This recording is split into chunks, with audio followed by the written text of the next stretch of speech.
Move over, buddy. It's late night, and now, a man who still misses poor Elvis, Dave.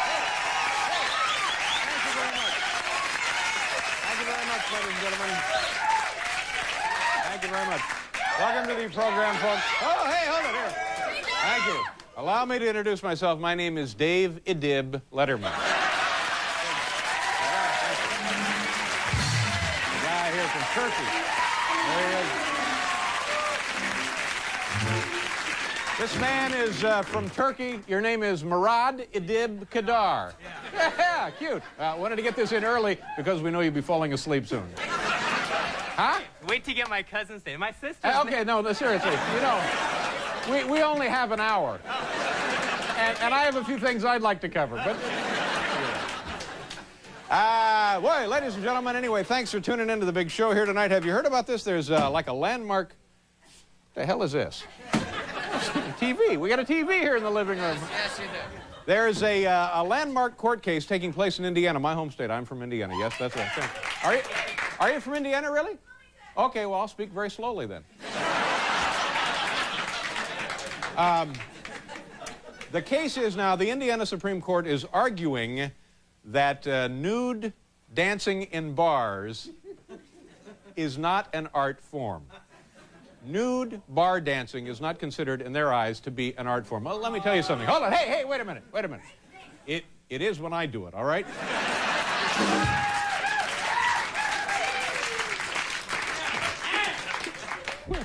Getting a chest x-ray. Thank you. Well, this Persian Gulf thing, man, I don't know where this is going. French President Francois Mitterrand said today, in the event that last-minute negotiations do not work, do not prevent war, the French are now surrendering. What the hell is that? Why now? How would a thing like that even make sense, I'm saying to myself, in the global sense. And yesterday, of course, you know, Tariq Aziz met with James Baker in Geneva, and I guess it was a grueling 5 or 6 hour session, and sadly, apparently no productive results. In fact, James Baker had a letter from George Bush, and he tried to give it to Mr. Aziz, and he refused. He refused the letter from George Bush. On the other hand, he took the letter from Ed McMahon. So why? No, I don't know. You know, I think tonight is going to be a pretty good show. Yes, sir. What do you think, Paul? Shaping up to be that way, sir, yes. Yeah, thank you. Thank you very much for your little kiss-up answer there. Now, tonight, let's do a nice show, because last night was just a little too ugly. What happened? What went wrong? You know, it just crumbled. Well, what went wrong? Never mind. There's no point in going back. Was it me last night, too? No, it wasn't you at all, no. On the program tonight...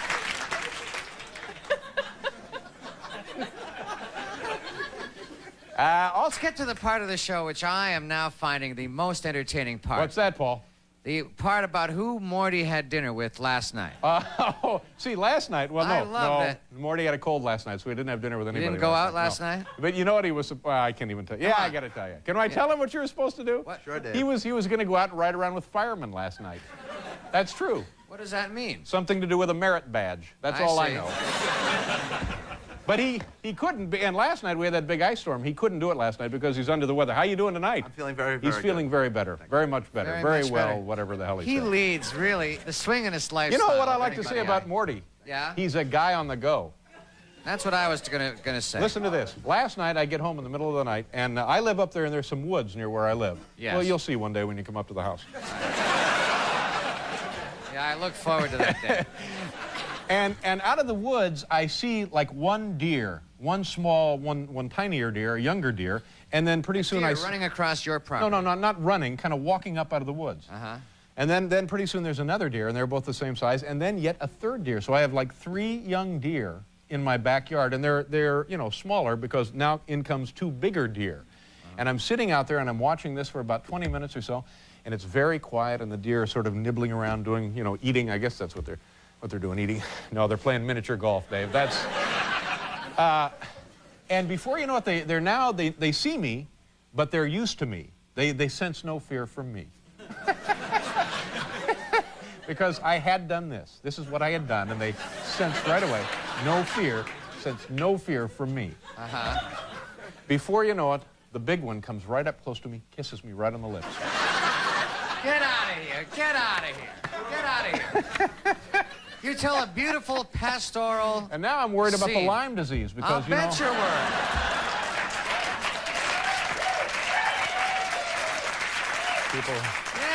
people applauding a horrible You disease. can't- Yeah.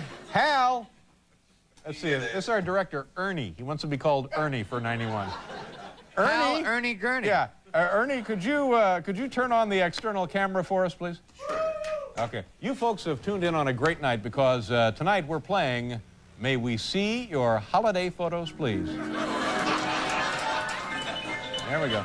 Hal, before we go in there to Fromex, world's largest chemical cheese corporation, before we go in there, let's go down, let's look in the restaurant there. Can we get down there? Boy, this is New York City at its finest. These people... No, where is the restaurant?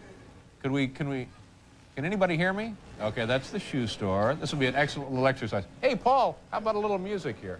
Oh, there, here we go. Hi, how are you? Nice to see you. Oh, no, she's really fed up. Let's try and determine what they're eating. Yeah, all right. Oh, man, it's whatever it is, it's got blueberries in it. Okay, and what, can we see what she is eating?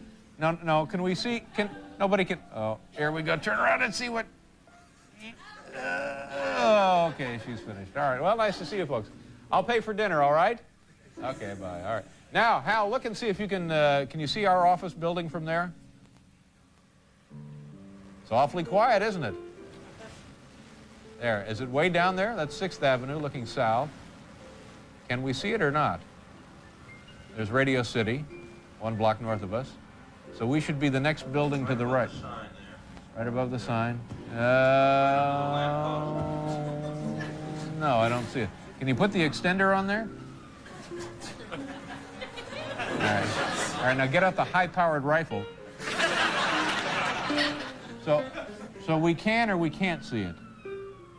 Well, it sounds like my office. Yeah, okay, all right, let's go back to the Fromex. I thought maybe we could see my actual office window and people waving there.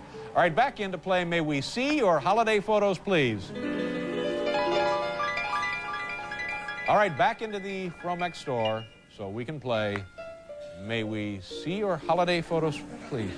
Everything seems to be just... Okay, let's get right in the store. There we go. Hey, wait a minute, it's a holdup. Well, look, Paul, cowboys. Excuse me, sir. Hi, how are you? Hi, how you doing? Good. Are you picking up photos? Yeah, we are. Do you have them with you? Yes? Yeah, Yeah, sure. What is your name, sir? My name's Ken. Uh-huh. Ken? Yes. May we see your holiday photos, please? Okay. What is that, Ken? This is Bart. Uh-huh. That's Bart in front of Manny's Guitar Shop. Right. Let's see. And here we are in front of Anal Intruder. Oh, all right. That's it. Wait a minute. No. Hold it. That's it. No. That's it. No. Oh, no.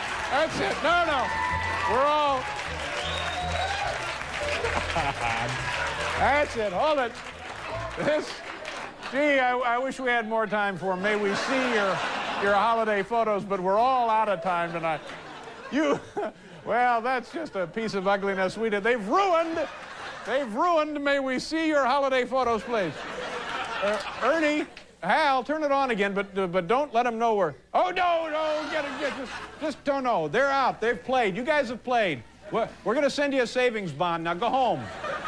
All right, get them out of there. Are they gone, Hal? We're getting past them. Oh, okay, fine. You let me know. Okay, we'll try. Oh, here, now, a lovely young woman there. How do you do? Hey, hi, how are you? What is your name, please? Hi, I'm Shelda. Shelda, where are you from? I'm from New York. What do you do for a living, Shelda? Well, that's in question right now. I'm a consultant. Yeah, sure you are. Do you know Kenny the Cowboy? No? Oh, well, you're a lucky woman. Now, are you picking up photos? Yes, we are. All right, Shelda. May we see your holiday photos, please? Oh, brother, that last guy nearly ruined Oh, now see, this is, what is that? Before my diet. Who is that, Shelda? That's our friend Lisa. And Lisa's eating, looks like a Wolverine from here. What is... What has she got there? Just the ribs from the Wolverine. How much does she weigh? I'd say about 120. 120. Well, she really, how tall is she? About 5'7", so she's doing okay. Well, that's not so bad. All right, so other photos? Yeah, let's see. All right. There's another one That was here. Lisa Paul before her diet. What a balloon. 120 pounds, Mike. Okay, who is this? Who's that? Steve. Who's that holding the photos? Sir, you might want to think about a decaffeinated coffee.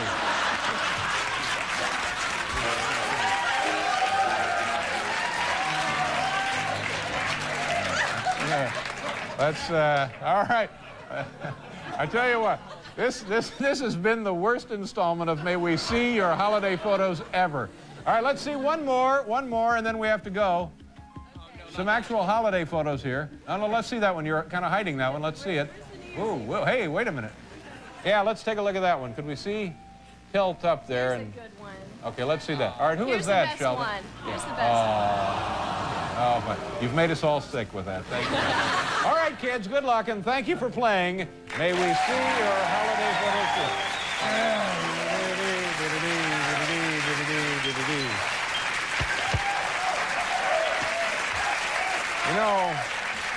You know, Paul, when I said, oh, look, it's cowboys, I thought there was going to be trouble. Yeah. I just had a feeling there might be some trouble. Cowboys are often trouble. Let's do a commercial, and then we'll begin the big show, and we'll... His friend had come to New York for the holidays, and they went to some shows. That's all. It took a few. Probably couldn't get in to see Cats, so... Let's, Hal, turn on... Oh, let's do the top 10, and then turn on the... Hal, turn on the external camera just briefly. We won't talk to anybody. Let's... Oh, look at that. Look at that. What a woman's picking out shoes. Let's see if we can help her pick out shoes, Hal. Excuse me, ma'am. How do you do? I couldn't help but notice you're admiring the pumps. Would you please allow me to purchase for you a brand new pair of shoes? Sure. All right. You just go in the photo store and see the guy in the cowboy hat. Okay, thank you very much. All right, Hal, turn off the external camera. Startled, wasn't she? The category tonight for the top 10 list, top 10 things Saddam Hussein has to do before January 15th. This now this is the deadline of the UN resolution, Security Council resolution, January 15th. Yeah. After this date, there may be military activity. Yeah, so I Not guess... necessarily a declaration of war, Right. but the earliest such action could transpire. Am I correct on that? Is that the earliest that action could transpire? I believe so. Not the, necessarily a declaration on of the war. deadline date. That's I right. see. So I guess a guy like Saddam Hussein would have a few things to do before then. Exactly, Paul. Once again, you have crystallized my thoughts eloquently. Here we go. Top 10 things Saddam Hussein has to do before January 15th. Number 10, call Jacoby and Myers about will. Number 9, get the best damn earplugs money can buy. Number 8, try the McRibs. They're for a limited time only. Number 7, week of appearances on the match game. Number 6, take some time to stop and smell the camels. Number 5, try to get the bat signal to work. Number 4, RSVP no to wedding invitation from Stacey Ellis and Michael Tierney of Duluth, Minnesota. Number 3, take New York City cab driver test. Sure, yeah, get that out of the way.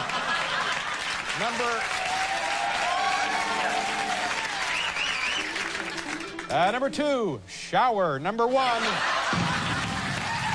the number 1 thing Saddam Hussein must do now before January 15th, fill out post office change of address card for hell.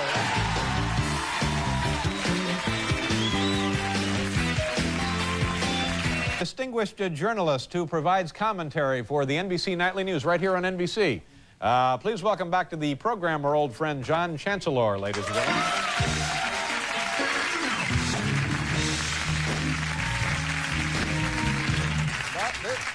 Happy New Year. How you doing? Nice to be here. Nice to have you here. Before anything else, if you don't mind, I want to talk a little bit about your the operation you had. Okay. What was it? When was it? How do you feel now?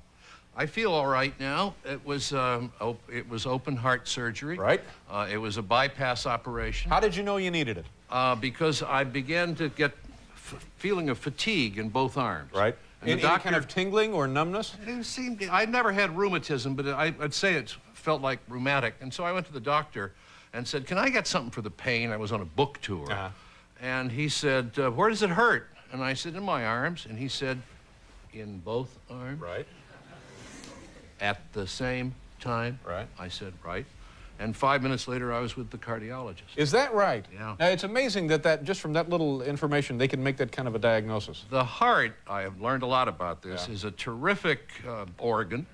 And what it does is when it gets in trouble, it lets you know. How so? Like what you're talking about there? Little sensations here, and sometimes it's really incredibly subtle. The one that is the most subtle, apparently, is just a little kind of fibrillation right here. Just a little tingling. Right. And if you go to the doctor, and in my case, he would say in both chins, I suppose. Hey, good one. That's pretty good, yeah.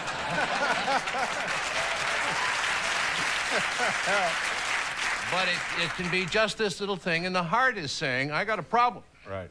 And so then you go in, and the doctor says, this is a really safe operation. And you say, well, how does it work? And he says, well, we cut you open with a buzz saw, and then we split you out like that, and we put your heart and lungs on a machine.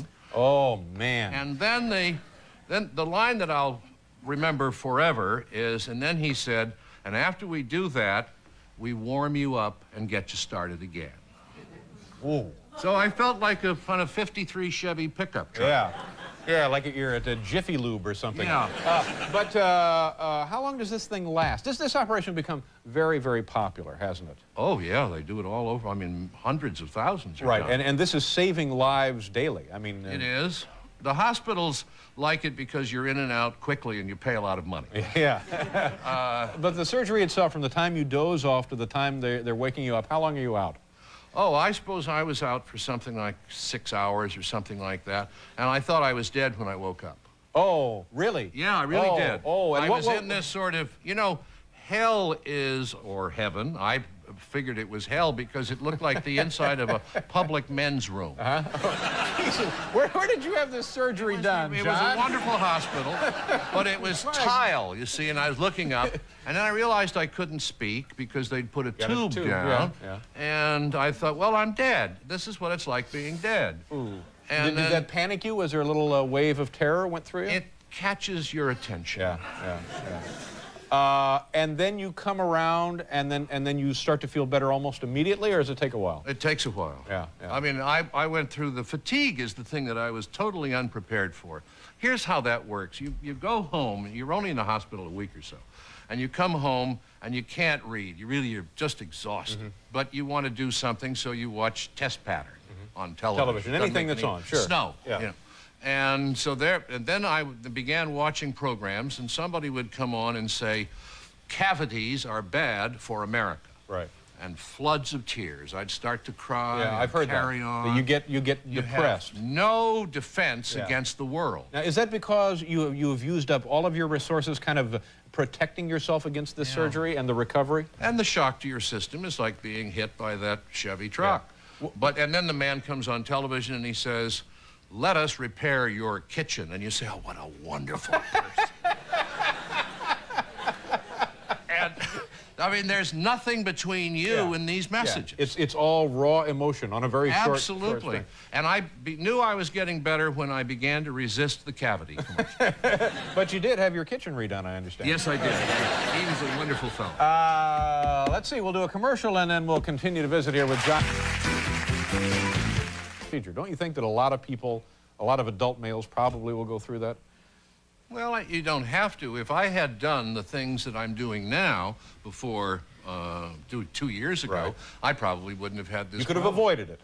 Yes, I think it was the extra orders of bacon with the cheeseburger that probably did it. Yeah. I love the fried lard balls. That's my favorite. Now, I understand, I'm told, and if you don't have them, that's all right. You may have holiday photos to show us? I just happened May we see your holiday photos, please?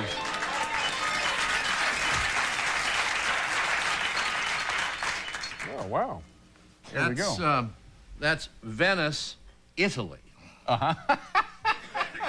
As opposed to Venice, just another California. one. Yeah, if you want. California. But Wow. and there it is. When Bob Benchley got to Venice back in the 20s, he sent Is the it New Robert Yorker, Benchley? Robert Yeah. Benchley. He sent a telegram back to New York saying, "Streets filled with water. Please advise."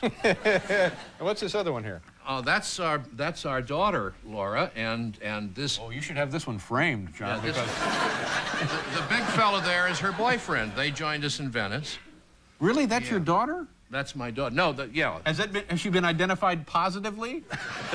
You can't see anything there. That's a beautiful photograph. Well, the light is lovely, but you know, it could be... It captures the Venetian light.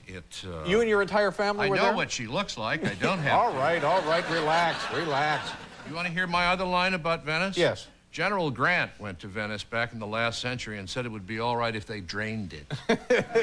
But it's one of the most romantic places in the world, it's isn't it? terrific. How long were you there? We were there about 9 days, and we had 4 days of beautiful, clear weather, Right. and then the fog came.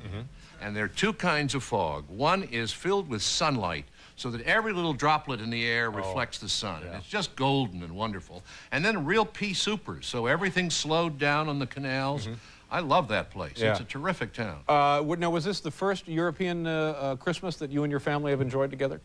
Not really. The kids were born in Europe when I was a correspondent. Oh, so this is just like a regular thing for them, huh? Well, no, we could afford it then. Yeah. And you can't afford it now? Not any, no. I mean, the prices in Europe are unbelievable. Yeah, yeah.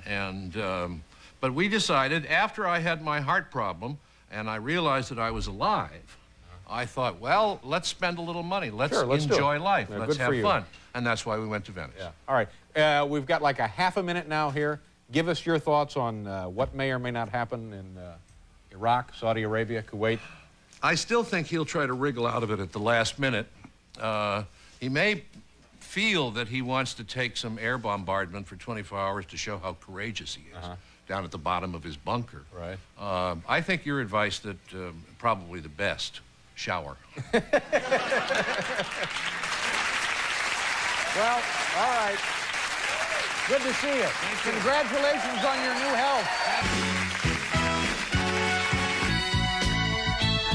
Again, really jump on it, because let's really do this now. Okay. Because the first one, we kind of, stumbled into it. And we know we got something now, so let's just, boom, we'll just really knock it out. Really when we get ready to play it. Really hit We're not this playing thing, it now, huh? yeah, but just boom. Okay. Flatten it when you get right there on it. Okay. Also on the program here. Okay, we're in the, no, go back outside, Al. Back outside, just come in. Hi, ma'am, nice to see you. We'll be back in a second. Back out, get out of there. Just get out of the building. All right, Paul, I can't hear anything here. We have to do this properly. Okay, now, here we go. Now, it's once again time to play May We See Your Holiday Photos, Please.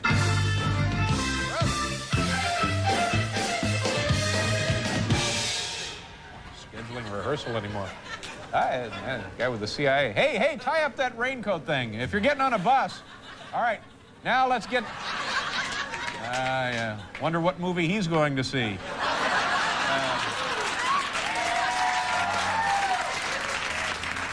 All right, now we go back into the film store. To play, Paul, there should be music here. No, just a little music. I was having trouble hearing your music. Yeah. Or to get us some rehearsal time next week, will you? How do you do, ma'am? What is your name, please? I'm Amy Stillman. Evie, you have a lovely face and a wonderful smile. Thanks. And a winning way. Evie, what do you do for a living? I'm a student, Where do you go to school? University of Texas in Austin. University of Texas in Austin? Is Yeah. that the main campus there? Yes, it is. Are these the Longhorns? Yes. Oh, congratulations. Aren't you guys perennially on some kind of athletic probation? Okay, so we lost the Cotton Bowl, but hey, we made it there. Yeah, but I mean, last year, didn't your football team, weren't a bunch of guys arrested for shooting cheerleaders or something? No. Okay, maybe I'm thinking of another school. All right, it's time now to play May We See Your Holiday Photos, Please. Okay, they're not holiday photos.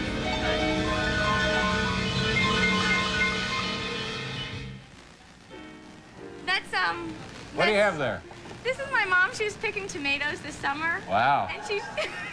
What holiday was this exactly, Evie? It was Tomato Day. a very big holiday in Texas. See, that's I don't see any tomatoes. Is that a tomato there? Yeah, that's a boy tomato because it has a little. What is happening to the fabric of society? All right, Evie, keep going. What else do you have there? This is my grandfather. And What's his name? Nat. He looks like a great man. Is he a nice guy? Yeah, he's a great guy. Yeah, what did he do for a living? Is he retired now? Yeah, he's just retired to Florida now. What did he used to do? He he worked in fabric industry. Okay. So, yeah, it's not that exciting. And now you get him picking tomatoes. Good for you. Yeah, they're all that's him again. Hey. Wait a minute. My mother's wife. You see, now we're getting somewhere. What? Well, that wasn't a Slim Fast ad, was it? That was like a... And this These are pretty good, Evie. Thanks a lot. Wait, my name's Amy. What did she say her name? Amy. See, Amy. I can't hear anything. Once this becomes a TV station, we'll be able to iron these bugs out. Wait, there's some more good. All right, thank you very much. Thank you. Thanks for playing. May we see your holiday colors.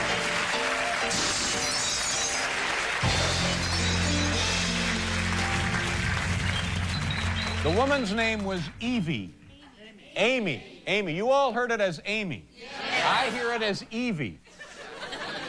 I don't know. What did you hear it? You heard it as Evie? Evie, yeah. Was it two different women? Is that a possibility? Let's do a commercial, and we'll be back here with Joe Mantegna.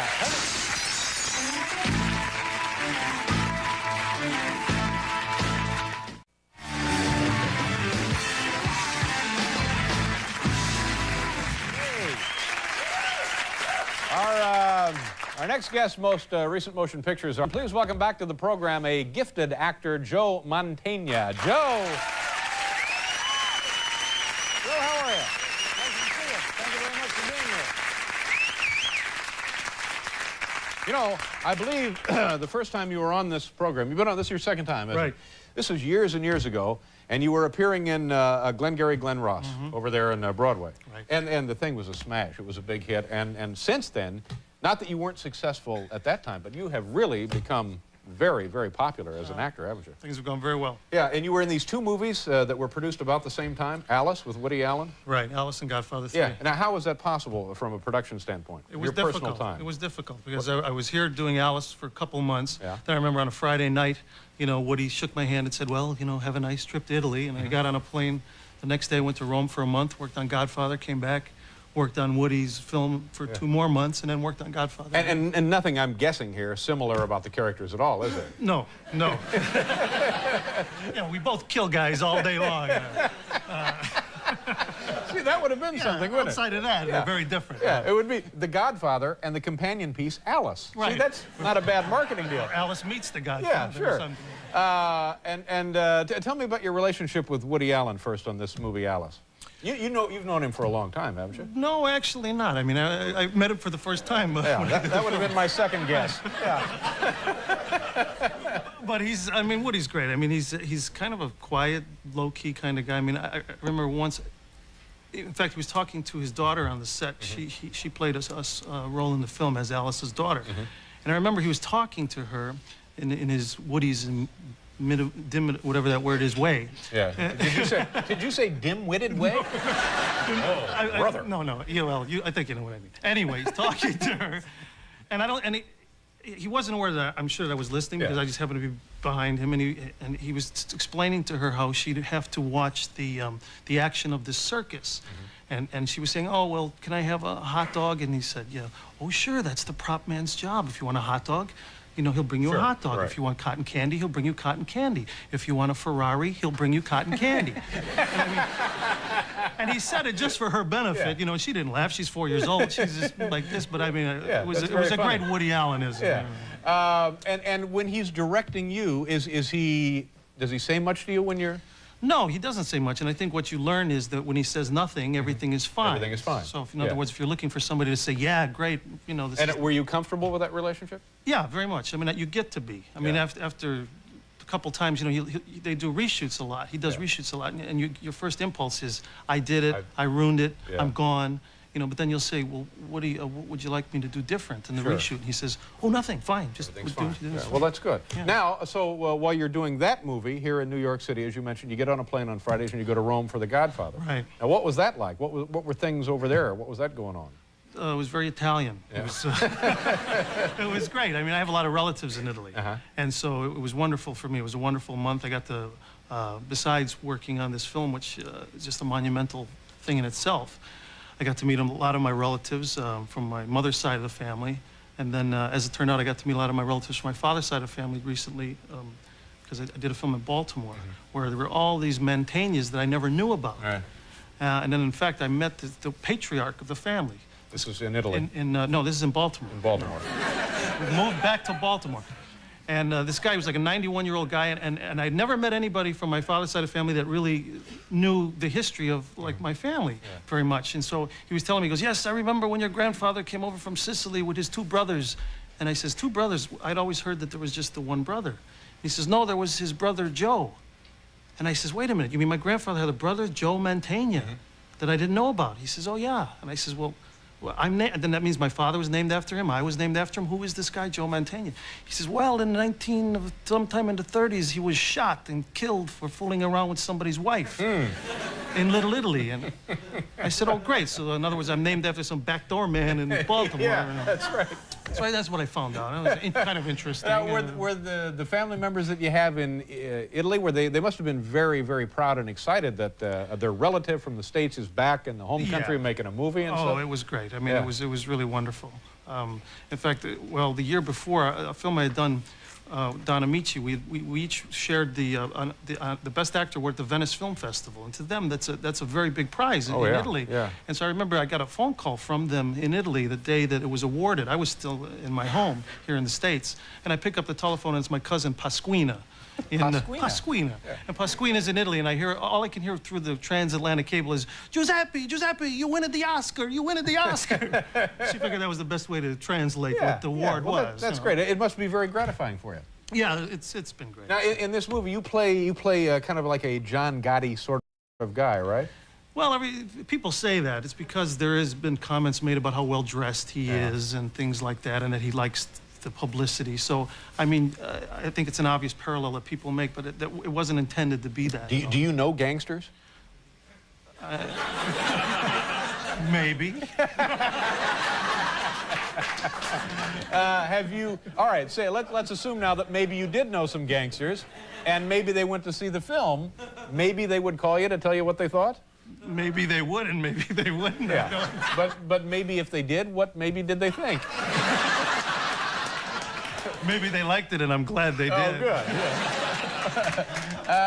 All right, so you're off on other projects now for the new year, right? You've got other things going on. What's next? Saturday Night Live, actually, this week. Oh, that's right. I forgot all about that. Good for you. And then I'll be starting Barry Levinson's new film in a couple weeks. Yeah, terrific guy. Nice to see you again, Joe. Thank you. Then don't miss Howard Stern tonight. It'll restore your faith, plus the blues of Robert Cray, only on NBC.